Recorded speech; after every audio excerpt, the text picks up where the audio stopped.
Live look right now. America, though, is currently on fire with COVID-19. A live look in Johnson County at I-35 and Shawnee Mission Parkway from our Casey Scout Cam. Right now in Johnson County, the COVID positivity rate stands at 17.5%. The growing COVID numbers and what it means for us. The morning medical update starts right now. Good morning to you. It is Tuesday, May 24th. Thank you so much for being with us here on Facebook, YouTube, and on Twitter. Coming up, a blood emergency now declared in the Kansas City metro area. How and where you can help out. That's coming up. And here in about 15 minutes, Dr. Dana Hawkinson joins us with the latest COVID count. And the numbers say it best. Cases are on the rise once again here in our area and across the country. This graph from Mark shows the increase over the last few weeks. So what else are the numbers telling us? Get your questions sent in to us on YouTube, Facebook, Twitter. You can email us at the Medical News Network. There are links on your screen. And I know we have several reporter questions. We are going to get through a lot of this initial information, and then we will get to those here in just a few moments. In Johnson County, the CDC says that your risk of contracting the COVID virus is listed as medium, meaning those at risk of severe illness should wear a mask everywhere they go, along with making sure they are fully vaccinated. Also get tested if you show symptoms. So that's what medium means. Now, this chart by the CDC shows the severity across the country. Take a look at that. Here in our area, community levels for Clay, Jackson, and Platte counties, they are low, meaning it's only recommended that you wear a mask and that you should stay up to date on your vaccinations. The same goes for Wyandotte County. Now, earlier this month, Dr. Hawkinson, Dr. Stites both predicted the arrival of a new COVID-19 wave within 6 to 8 weeks. Joining us to talk more about that is Dr. Amber Schmidtke, Chair, Division of Natural Sciences and Mathematics at the University of St. Mary. And also joining us here at the desk, Dr. Dana Hawkinson, Medical Director of Infection Prevention and Control with our health system. Good morning to both of you. Hi. Hi. Dr. Schmidtke, thank you for being with us. We appreciate it. Always good to hear from you and your insight. We look forward to it this morning. Dr. Hawkinson, though, I want to start with you. Is this the wave that we've discussed? Yeah, I mean, I think we're in it. I think right now what we're seeing is that the original OMICRON variant has been replaced by two subvariants, BA2 and then BA2.1112. Don't know the exact. But that's what we're seeing right now. And I think we have seen that in the UK. We've seen that in South Africa with BA4, BA5. I think we are in the throes of it, and that's just what is happening. And that's what we have seen really start happening since we've had that Delta Omicron surge. It's just now this new variant is coming in. I think we are kind of in the throes of it as a nation, and we are still probably in the early stages here in our community. So 94% of U.S. population living in areas with high levels or substantial transmission levels. So what could that mean time-wise for us? You say, are we kind of in the line of that? Are we coming down the pike? Yeah, I think it is coming for sure. Yeah, and again, I think people are getting together. They have been getting together now with graduation parties that have been going on or will be going on. We know that there's probably a lot of weddings and other celebrations that we'll be having, obviously the summer holidays, so all of those things. But hopefully if we can do a majority of those things outside, really use those public health guidance, those non-pharmaceutical interventions to reduce our risk of getting it, that can happen. And I've heard more and more stories, more and more anecdotes of people who survived 2 years without having been infected with SARS-CoV-2, and now they are getting infected. And so I think we are seeing that as well. Dr. Schmidtke, your insight, your thoughts, and I also want to know about the impact of fewer testing, people reporting it less and less. I mean, how are we to know? Yeah, it's a good question. I think that when we look at things like community transmission levels, we're really kind of looking at the best possible case scenario. And even that is kind of bleak at the moment. And the reason why is because we know that not a lot of tests are being reported to the states and to the federal government because of the popularity of at-home testing, which is fantastic for making sure that you are not bringing infection to graduation or to prom or to any other family gatherings. But unfortunately, those results are never reported, so we don't see them. So, you know, it's a murky sort of situation right now. We know that things are on the rise, but we don't have a firm grasp of just how high things are. And so if you're a person who's immunocompromised, this is a time to really be very careful. And for the rest of us, I think there's also a lot, like Dr. Hawkinson was saying, that we can do to take advantage of the really great weather, maybe not today, but that we seasonally have at this time, to move your gatherings outside and still celebrate, because I know we're all tired of this pandemic and we're ready to move on to normal. We can approach a lot of normal by doing those things outside. Yeah, finding the balance. Dr. Schmidtke, you never come here to our show without bringing along your slides, which we like because it really helps us better tell the story and grasp what's going on. So I want to pull up the first map that we have here from the CDC. Came out with the peak of the Omicron wave. So talk to us about the map and why you say it doesn't necessarily portray what's actually happening. What do you mean by that? Well, the CDC has several maps that they've produced about COVID over time. And for a long time, we were using a map that looked at community transmission levels. The one you're looking at here, they introduced right at the height of the Omicron wave back in January. And it is using COVID case rate, hospital admissions, and patient census in the hospital, so how many people are there because of COVID, to estimate the difficulty that one would have in accessing traditional or normal standards of medical care. Would it be difficult for you to find a hospital bed for you if you needed it? And so this is going to show green means good, as you might imagine. Red means things are pretty rough, and yellow, medium, means that things are in kind of that medium space. So the challenge here is that this map only updates weekly. And it's also, we know that hospitalizations are a lagging indicator. So we may not get the early warning from a map like this as we would with the map that we previously used, which is called the community transmission level map. And so I just wanted to come to the show today to just make sure, as we're hearing about cases on the rise, just a caution that this may not be the map for you if that is something that you're concerned about. This is really a map more to sort of test or see the strain that exists on hospital systems. Yeah, I'm glad you point that out. That's a pretty and a happy little map right there. So perhaps not what it really looks like and what's not to come through the summer. And on that note, I want to mention there was a recent article that came out from the New York Times saying that the staycation is not dead. So as COVID happens, inflation is a mess, travelers are staying close to home. I want to hear from both of you, and Dr. Schmidtke, I'll let you start, but is this the right move right now? I mean, how much will just kind of sticking with what we've done over the last couple of years and making some adjustments when it comes to what we do and our activity levels, how much do you think that might help? I mean, yeah, anytime we can avoid sort of exposing others to infection, that's a good thing. I know personally, we have done a lot of camping since the start of the pandemic because it's sort of the pandemic-proof vacation. You're self-contained, it's almost all outside. And so in fact, we're going this weekend for Memorial Day. Dr. Hawkinson, your thoughts on traveling? I know you did a little you've done some through the holiday, through this entire pandemic, but what are your thoughts about continuing on with that or finding that balance, I guess? Yeah. I mean, again, I think this goes to that individual person or that individual family. I think probably more than COVID, I think it's going to be the financial impact of that person or that individual or that family. We know with the gas prices, would certainly urge you to, if you are going out into those places, if you are traveling, if you're not driving, but you're using other public transportation like planes, buses, all those things, in the terminals, in the transports, in the planes, wear your mask. I think that's going to be an important thing to do. Again, you also don't want to bring the virus to those loved ones or those family if you're visiting them, and you don't want to be sick on your trip either.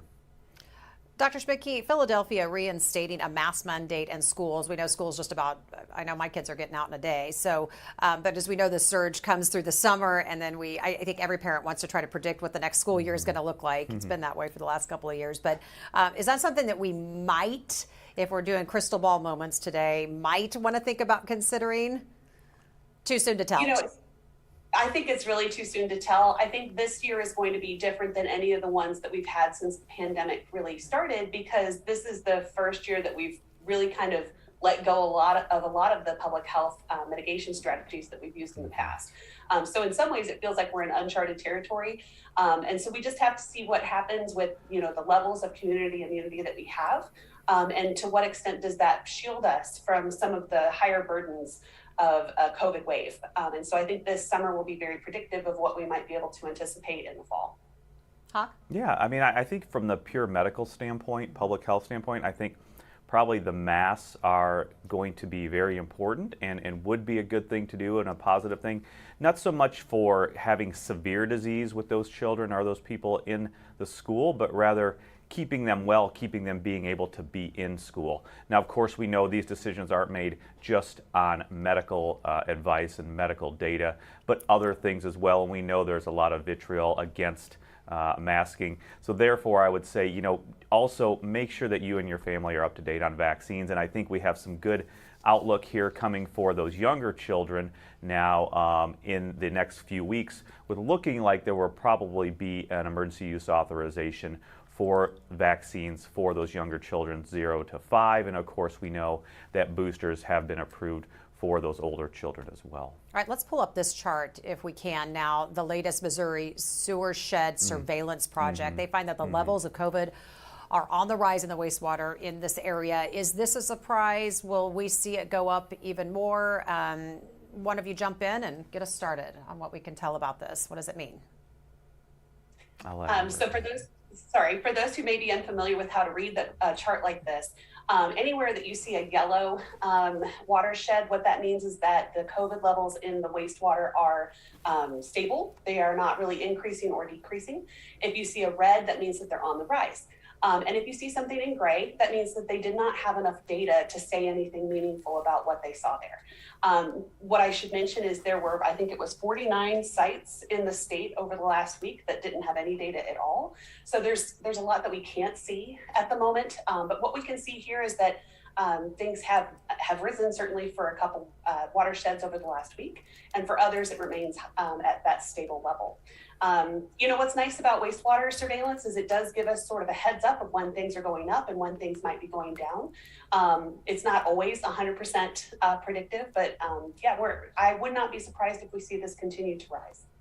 So if we look back at that map, though, we can see areas with increases around Liberty, Johnson County. What does that tell us? What do we know from this? What could it predict?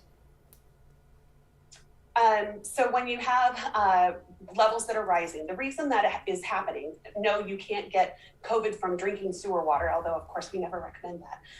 But what it means is that these are people who have, they're shedding it in their fecal material because maybe they've cleared infection or their immune system is starting to kill off that infection, and the waste products of that virus are what we're detecting in the water.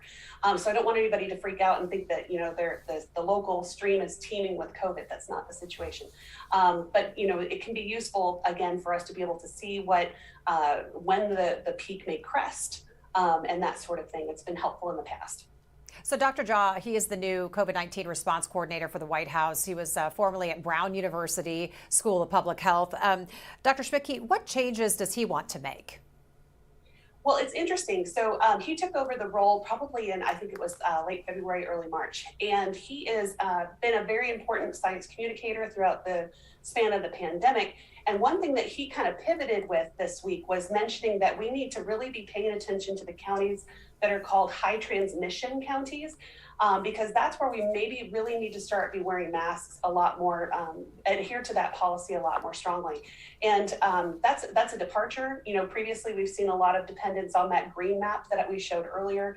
And instead what he's suggesting is that we probably need to start paying more attention to the red, orange, yellow, blue map that I think we're going to look at in a little bit. And so we'll take a look and see where those counties are in the nation and where they are in the local metro area.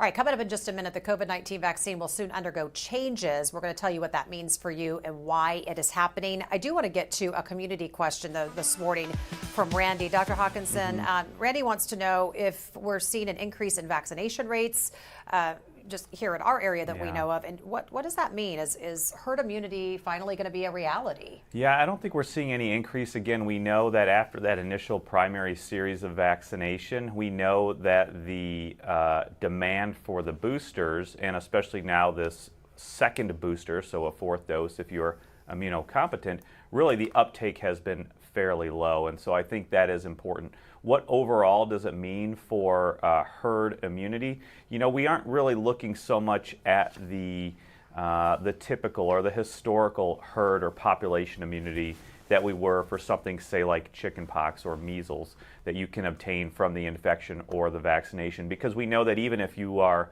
vaccinated and up to date, you can still get SARS-CoV-2. You can still get that infection. What is the important part about vaccination and the immunity derived from that? Number one, it's much safer than infection or reinfection, but two, it is going to significantly reduce your chance of going to the hospital. And so I think it has to do, yes, with some sort of herd immunity and population immunity, but really what it's going to be important for, the vaccination, what it's going to be important for, is really increasing your chances of staying out of the hospital, increasing your chances of not going to the ICU, overall having that immune response so that if you are infected, you can develop that protection further and really try to get over that virus a lot easier. So it's not really the traditional herd or population immunity that we're used to. Dr. Schmidtke, vaccination rates about 62% of the population fully vaccinated in the Kansas City area. Compare that to the rest of the country. How are we looking? We're only a little bit below the national average. We're not that far off. So in that sense, I don't think that we're necessarily in terrible shape compared to the rest of the country. But like Dr. Hawkinson said, there really has been a slowdown when it comes to vaccine uptake among the population. It seems that those encourage those who may be considering it to go ahead and do so. And this is a great time, really, when we can see that cases are on the rise, to go ahead and take advantage of that opportunity. I think that in some ways, as awful as the Omicron wave in the winter was, we are benefiting slightly from a lot of local immunity because of how many people got sick. The question is how long that immunity is going to last from natural infection. And so if you haven't gotten that booster, go ahead and do so. Or if you haven't been vaccinated at all, go ahead and start that series.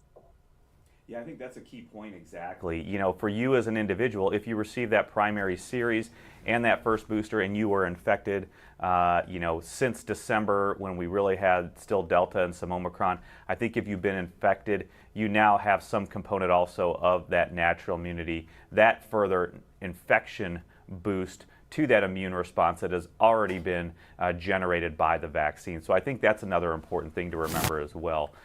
Certainly, it is still recommended that if you have been infected, to get that booster if you are needing that booster to be up to date. Now, you can put that off for, say, 8 to 12 weeks. I think the recommendation from the CDC was you are welcome to kind of hold off on getting that vaccination for about 3 months or so. Same thing goes for if you were infected and got the monoclonal antibodies. It's certainly recommended to still get the vaccine, but it's recommended to get that about 90 days after that monoclonal antibody dose. Doc Hawk, our numbers have been low, but let's get our official COVID count today. Yeah. So we're still doing good in the hospital, you know, still low single-digit numbers. 6 active infections, 1 in the ICU, that person's on the ventilator, but 4 in that recovery period. And I think what we're also seeing as moving through here is that sometimes we have alternative diagnoses for those active COVID, but we know that people who have things like heart disease and lung disease, kidney disease, COVID can certainly push you over the edge as well. Overall, I think we are still pretty happy and optimistic that the numbers continue to be in those single digits for the active infections. All right, if you are just joining us, we are back this morning with Dr. Amber Schmidtke. She is the Chair Division of Natural Sciences and Mathematics at the University of St. Mary. And of course, Dr. Hawkinson here at the desk with me. We are talking COVID and numbers and what we can expect as far as this upcoming surge that we seem to be already in, if you will. So, Dr. Schmidtke, officials are expected to decide on a new COVID-19 vaccine design in early July. What will that look like? What is the protection against future surges? I will probably defer to Dr. Hawkinson on this one because I read that I am not as well read about the new developments with the vaccine.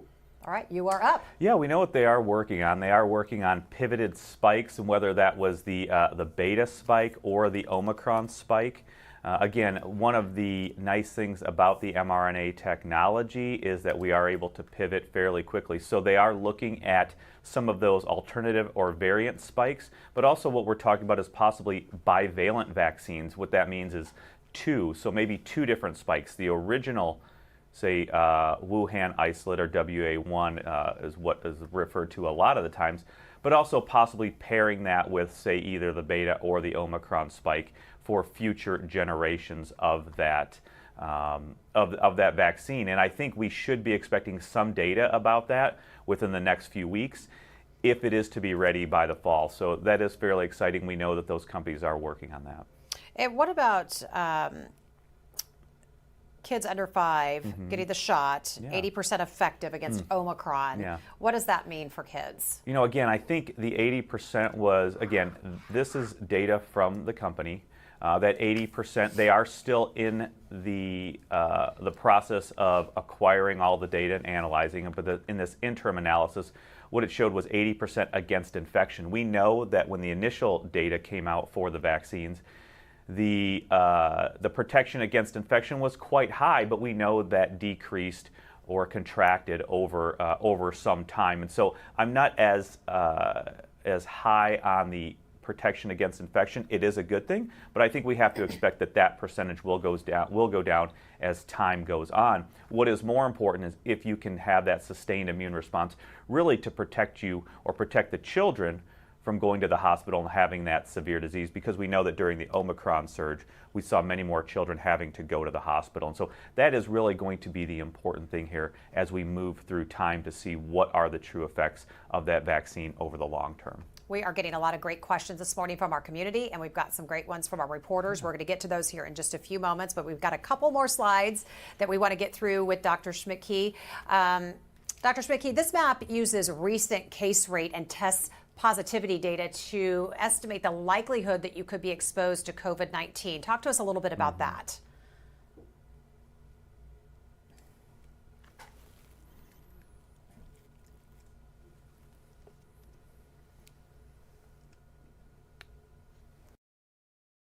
Volume here real quick.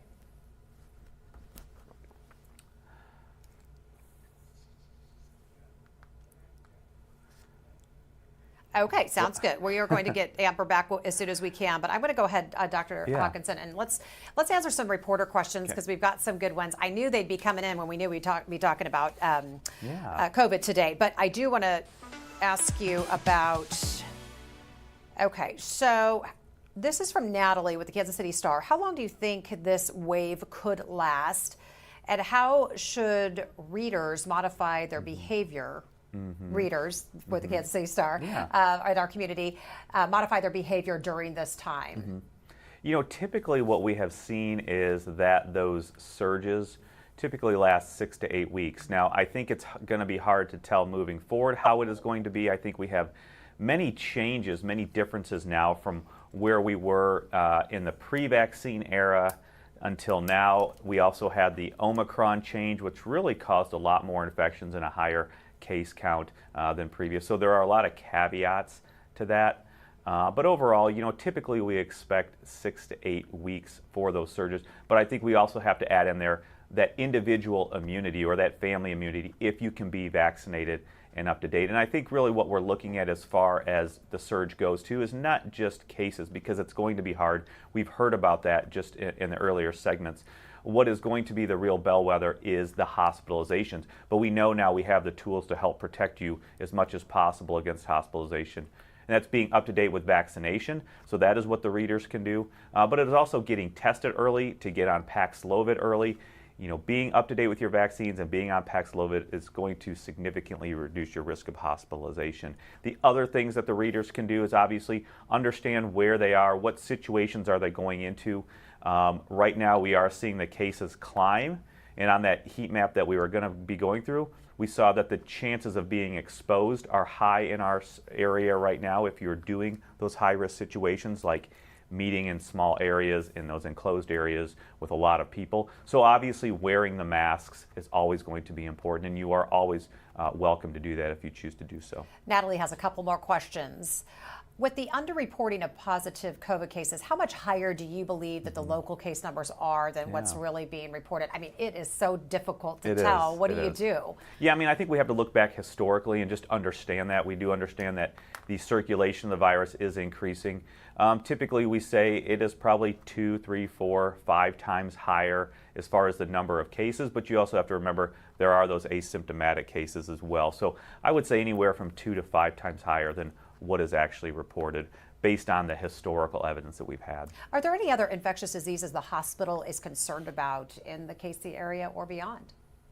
You know, I think we are always worried about those things. So I think right now, in my practice, my ID practice, we know that there is an epidemic of syphilis going on out there. We treat syphilis regularly every day, and I think these things have been expanded because of the pandemic. It is decreased testing, less access to testing, more people the ability or who are now being out after they were shut in or locked down or not doing things for so long.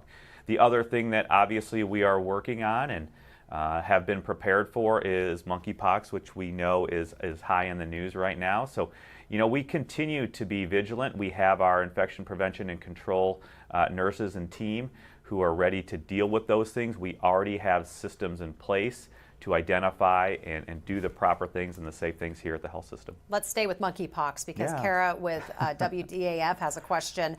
Okay. This is something that has not typically spread and is usually easily contained. Yeah. She says there's some news about it possibly being sexually transmitted. What do you know about this? How concerned should the general population be with monkeypox? Yeah, so monkeypox, again, you don't get it from monkeys. Monkeys were incidental hosts. That's what was originally discovered. The real host probably is small rodents, but humans can also be incidental hosts just as monkeys can. We know that there have been cases in the United States before. We know that in July of 2021, we had a case who was a traveler from Nigeria. We know that in 2003, there was a large outbreak in the United States with over 70 cases over several states. And so this is not new. But we know, unfortunately, some of those countries in Western and Central Africa have been dealing with an increase in cases over the last few years. So that is what we are seeing now. And then it is not sexually transmitted. It is really transmitted by close contact. So obviously sexual transmission would be close contact, but it's not just through sex, it's through other close contact. And we are seeing that now with these certain clusters as well. So really anybody can get it, man or woman. It is close contact with those people that have, mostly it is the open wounds. It's coming into contact with those wounds or those pox lesions or the fluid from them as well as how it is spread. All right, any other reporters on the line today? All right, we are good. We're going to get back with Dr. Amber Schmidtke. I want to pull back up your graph that you were talking about, this map, and tell us exactly, Dr. Schmidtke, how the South is really a good indicator of what's to come here in the Midwest. Explain what we're looking at here. Doesn't look good. Yeah. Are you able to hear me, just to confirm? We are. Yeah, loud and clear. Okay, good. So yeah, this is the map that I was talking about earlier. This one is based on recent case rate and test positivity. So unlike the previous map, this one is there to estimate the likelihood that you would be exposed to COVID-19 in your local area. And as we can see, about 60% of U.S. counties are in that high range, where Dr. Jha was saying it's a good idea to start wearing masks. And that includes the Kansas City metro. You can see there's almost sort of a diagonal streak of yellow and blue that goes from Montana down into the south, where you see that there seems to be some sort of protective effect right there. I think that really this is more rural spaces where it's harder to ascertain case rate and test positivity in those areas. And again, like I was saying earlier in the broadcast, this represents the best possible situation because we know how many cases we are likely to be missing because of the way that home testing is preferred at this point, and that a lot of people just aren't getting tested because they're ready to be done with the pandemic. So I think that we can expect that, you know, this is going to, we are in a surge. We are certainly in the surge. And so I don't know that we have any brakes on this infection, wave at this point. And so it's on all of us to try to do what we can to limit transmission. Like Dr. Hawkinson said, we can certainly hopefully count on those vaccines to prevent us from going to the hospital. But in the meantime, it does pose a significant burden to be sick with COVID in the first place. And so if we can avoid that, that means fewer missed graduations, fewer missed weddings, fewer missed opportunities to be with the people we care about and love. And so I think it would just be a good reminder that, none of our strategies are bulletproof vests. We are still having to layer those strategies together. Dr. Schmicke, do you have one last pie graph you want to show us? Yeah, I just wanted to talk about how that graph that we were just looking at, or the map rather, of the red, orange, yellow, and blue counties, we have really seen this take off since mid-April. The upper left pie chart is looking at April 10th, and you can see that about 25% of the U.S. counties were in that higher substantial range. And if you look at the present time down on the bottom, that has flipped. Now 75% of U.S. counties are in that higher substantial range. And that's really where a mask is probably a good idea. And so it's a good idea to pay attention to those community transmission level maps to try to ascertain your local level of risk. Dr. Hawkinson, I want to get to some community questions. There's several for you today. Sandy wants to know, does anyone have immunity to monkeypox, like folks who have been vaccinated against smallpox? Yeah, so what we've seen in the past is that those who have been vaccinated against smallpox do have immunity, and that is one of the reasons why we thought there was we were being able to keep monkeypox at bay. However, we stopped vaccinating against smallpox here in the United States in 1972, and smallpox was declared eradicated from the planet Earth in 1980, and so those vaccination campaigns against smallpox really stopped at that point. As you move through time, those other generations now have not been vaccinated, don't have immunity, but we have seen that people who have been vaccinated against smallpox do have some immunity. It's about 85% protective in protecting you from monkeypox. One of the strategies to help stop the circulation or the spread of monkeypox is vaccinating those close contacts as well, with approved vaccines now for smallpox. Tamara wants to know, is Paxlovid available everywhere, particularly in southeast Kansas? Is it easy to get your hands on? Yeah, it should be. There is a Health and Human Services tracker where you can actually track the availability of that medication. I haven't looked on it recently. I know we have plenty of supply here at the hospital. Initially, when Paxlovid came out, it was very difficult to have supply, but I think as we moved now from that time, the ability to get that, the access, is much greater. All right, couple more questions. Ashley is asking, can you review what the guidelines are for me? I'm 38, I've had 3 shots, but I'm close to 6 months since my booster. Can I get another booster, or am I good? Yeah, right now it is really for the 4th dose would be for those that are 50 and over at this point in time. Or if you have a significant medical condition, an immune compromised condition, you're able to get it. But right now, if you are otherwise healthy and 38, really that 3rd dose should be the best. Isaac says, after I recover from my current bout of COVID, yes, get well, Isaac, please. How safe will it be, and how soon can he get to the water park? He has season passes. He loves to be outside and hanging in the water, as we all do. So how safe will that be? Yeah, I think, again, the water park, you're outside, you're doing things.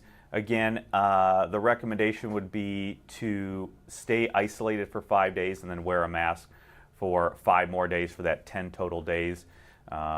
Obviously, if you're at the water park in the water, you're not going to be wearing a mask because it won't work. So if you really can wait that 10 days, is probably going to be the safest thing to do.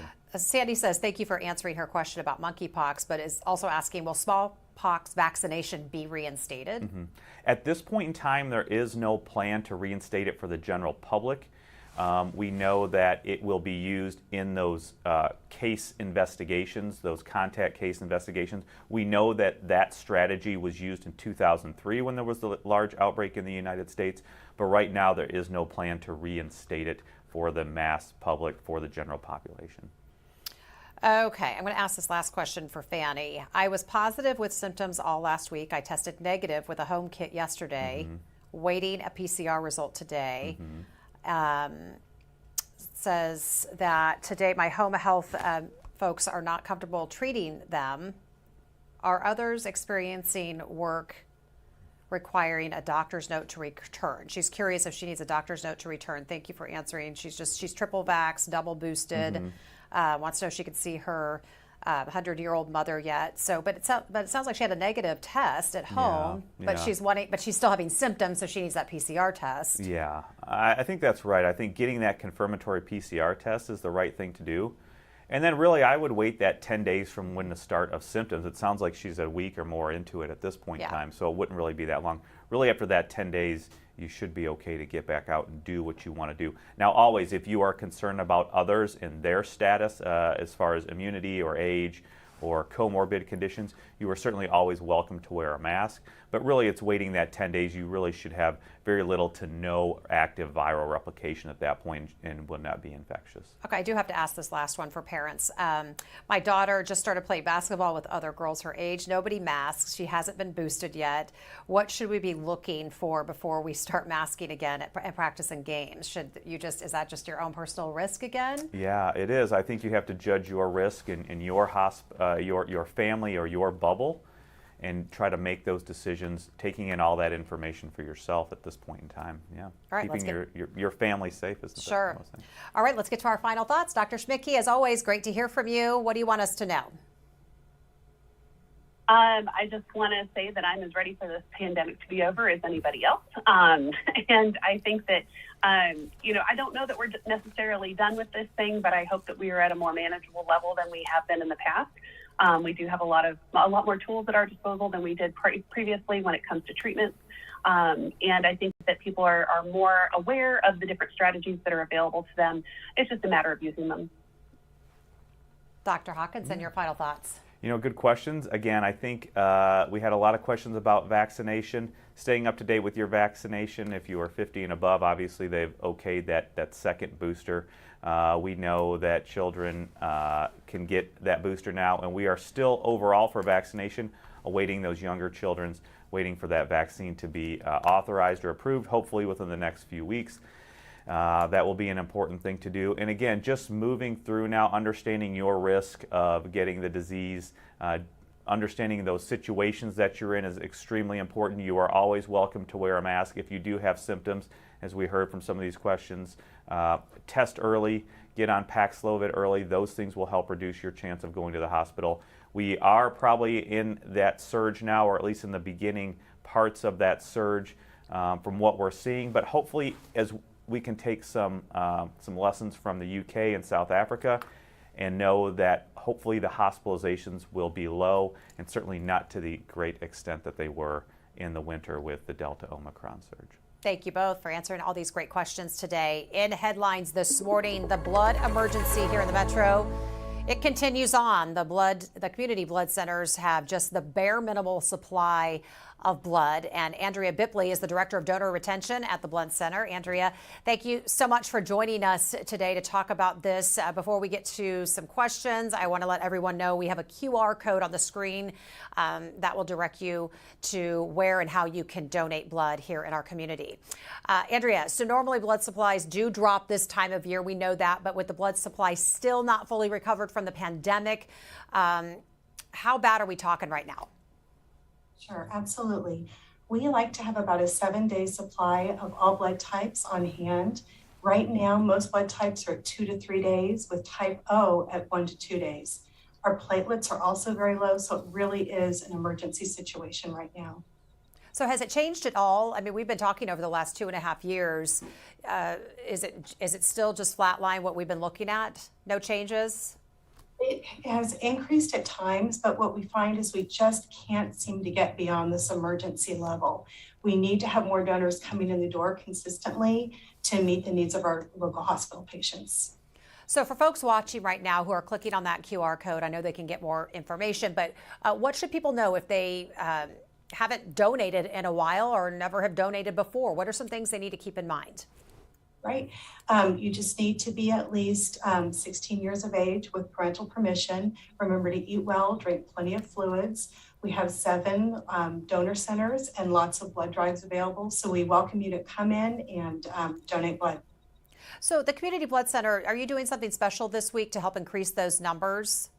We are. We know that blood supplies will dip even lower with the holiday, with Memorial Day. So we are giving away a grill, 2 grills, May 24th through the 31st. Anyone who comes in will be registered to win a grill. And we're just encouraging people to make time with their holiday plans to schedule a blood donation and come in and share the gift of life. Let's encourage people even more. Tell them how easy it is and how quick it can be.